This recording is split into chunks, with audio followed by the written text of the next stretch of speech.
Welcome, here I've got Realme X50 Pro and I'm gonna show you how to change volume button function in the camera app at this device.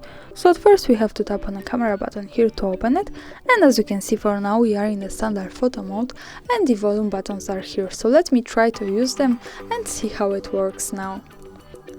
And as you can see now I can easily take a picture by tapping on this. To change its function we have to go to more advanced options, and we can do it by tapping on this button here in the right corner.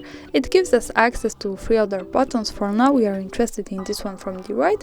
When we tap on this we can open the advanced camera settings, and as you can see here at the first place we have the volume button function. So when we pick this we can change it. We can pick from volume, shutter or zoom. So for now let me pick zoom to show you how it works different, and let's go back to the camera and try to use these buttons again.